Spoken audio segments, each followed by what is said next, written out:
Yokais, alienígenas ou deuses? Quem na realidade é o verdadeiro vilão em Dandadan? Você sabe a resposta? Eu com certeza já sei. Então fica aqui até o final, não se esqueça de se inscrever nesse canal maravilhoso. E se você se recusar a se inscrever, fique você sabendo que eu vou mandar o número da sua mãe pro Sakata. Já imaginou ter o Sakata como padrasto? Deve ser uma maravilha. Fala meus delinquentes, Sonarken Animes aqui falando, e hoje a gente vai definir finalmente quem é o verdadeiro vilão em Dandadan. O que você acha? Alienígenas, yokais ou deuses?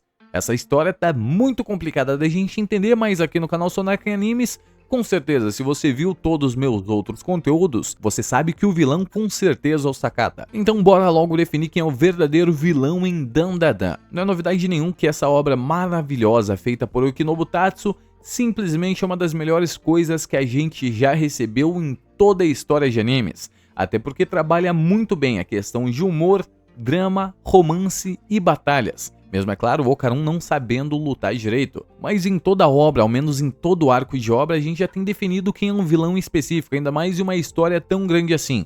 Tirando, é claro, de lado Dragon Ball. Em Naruto sempre foi o espectro de Madara. Em Fullmetal, o carinha que transforma a filha em cachorro. Em Jujutsu Kaisen, em GG Akutami. Aí Sonarken, mas os vilões eles enfrentam a cada arco. Eu entendo, meu garotinho, mas pense comigo, toda obra que se preze, ela mostra, como eu falei pra vocês, o vilão principal antes de qualquer coisa. Eles definem a história e definem uma meta pro protagonista, no caso, derrotar um vilão em específico. Mais um exemplo pra você, em One Piece simplesmente a gente tem Imunerona e o próprio Barba Negra. Um deles pode ser vilão, outro pode ser apenas antagonista. E mostrar o inimigo logo de cara não impede em avanço nenhum na obra. Só que Dandadan tá expandindo demais o seu universo e todas as pessoas que a gente acha que simplesmente vão ser os vilões acabam não sendo no final das contas. Tá duvidando, meu delinquente? Então pega um papel e caneta e anota, tá? Primeiro vilão que apareceu em Dandadan, simplesmente os Serponianos. O que eles fizeram de tão vilanesco assim? Roubaram todas as roupas da nossa garotinha Ayase, para não dizer que rasgaram ela, e simplesmente queriam utilizar o seu aparelho reprodutor para, digamos, procriar a sua espécie de forma forçada. Você entendeu muito bem o que eu disse. Isso é claro que transforma eles em vilões extremamente perigosos. Mas pensa comigo, eles são uma raça alienígena super desenvolvida, que possui uma tecnologia extremamente avançada, e mesmo assim eles não dominaram a raça humana completamente, tendo seu único interesse em reproduzir, assim como qualquer garoto de 19 anos que existe na raça humana. No mesmo arco a gente tem a inclusão da Vovó Turbo, o primeiro inimigo jurado de Ayase Okarun, que utiliza seus poderes amaldiçoados para simplesmente roubar as esferas do dragão do nosso garotinho beligerante. E o que ela faz com esses poderes? Utiliza a vitalidade para possivelmente voltar à vida.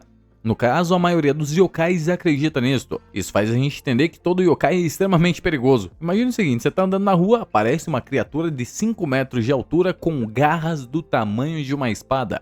E de repente, ela arranca suas calças e arranca aquelas duas coisinhas preciosas que você possui. Eu sei que você ficou com medo só de pensar. Mas infelizmente, meu menino, isso também não define quem é o vilão em Dandadan. E a gente continua comparando diversos arcos. A gente que assiste a obra faz isso automaticamente. Eu tenho certeza que você comparou a motivação dos yokais, no caso a Vovó Turbo que roubou as esferinhas do nosso menino Karun, e dos alienígenas serponianos, e quando viu a conclusão do arco e a motivação de cada um deles, ficou com dúvida em quem são os seus preferidos, no caso, quem é o herói e quem é o vilão dessa história. E depois a gente teve mais arcos para fazer mais um aprofundamento nessa história maravilhosa. A gente tem o arco de Akusara Sara, a seda acrobática, que mostrou que os yokais são criaturas criadas, criaturas que se transformam tanto pelo ódio ou pelo amor que têm em alguém e simplesmente seguem um padrão pré-definido.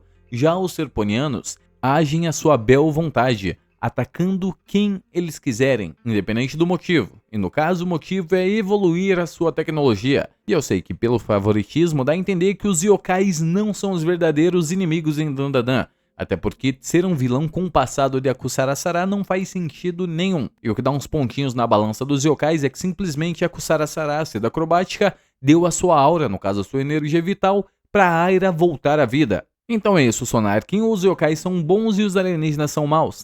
Também não, porque tem um capítulo que o Rokuro utiliza o seu membro metálico e injeta um soro de cura na nossa menina Yase, fazendo ela poder voltar a lutar mais uma vez e impedir uma invasão alienígena da raça Kur em larga escala. Então, mais uma vez, a gente fica empatado e não consegue definir quem são os verdadeiros inimigos em Dandadan. É claro que a raça Kur com certeza é um inimigo extremamente poderoso, mas creio eu que não seja o último vilão dessa obra maravilhosa. Porque pensa comigo, a raça Kur são alienígenas de outra galáxia, do outro lado do nosso maravilhoso e vasto universo. Então pode simplesmente existir inúmeras raças alienígenas que têm o mesmo intuito, apenas governar e destruir completamente tudo que existe, até porque eles priorizam a própria existência e querem o poder das esferas espirituais. Eu sei, nesse momento você deve estar coçando a cabeça e sem saber quem você vai escolher, alienígenas ou os yokais para ser o último vilão em Dandadan.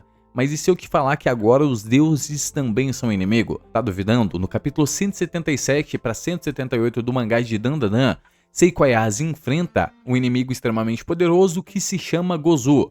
Gozu, para quem não sabe, na sua mitologia é simplesmente o porteiro do submundo, no caso o porteiro do Yomi. Em outras palavras, também pode ser considerado um mensageiro dos próprios deuses. Assim que ele saca sua adaga igual ao Saint-Germain, dá pra gente entender que simplesmente ele é um humano que tem os poderes do yokai. Mas Ayase Kashimoto acaba arrebentando com os braços dele e com certeza Yuki Nobutatsu não deixaria isso acontecer com um humano na sua obra. Então dá a entender que ele é realmente um yokai puro, com seu poder puro. E um yokai enviado pelos deuses para atacar nossa menininha Seiko. Então os deuses também entram nessa soma de quem são os vilões, yokais, alienígenas ou até mesmo os deuses. Ah, mas ainda tá fácil decidir, só tem 3 escolhas. Não, meu garoto, não está nem um pouco fácil decidir, não tem só 3 escolhas. Porque também entra nesse cálculo os humanos. Lembra do que eu te falei de Saint-Germain? Saint-Germain que é simplesmente tudo.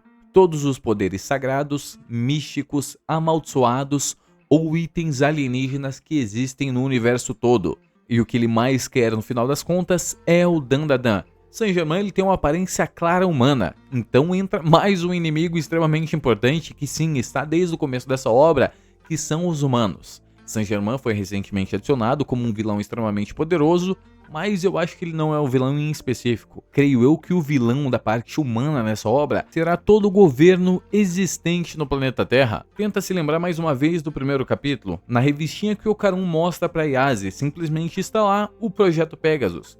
Projeto responsável por fazer modificações genéticas em pessoas e também tentar fazer viagens espaciais, no caso teletransporte, e viagens no tempo. Então tudo indica que os humanos sim, sabem exatamente o que aconteceu e o que é Dandadan. No caso, os humanos que possivelmente voltaram no tempo para tentar reiniciar essa história. Ou simplesmente eles sabem da existência de alienígenas se essa história não avançar tanto pro lado dos humanos.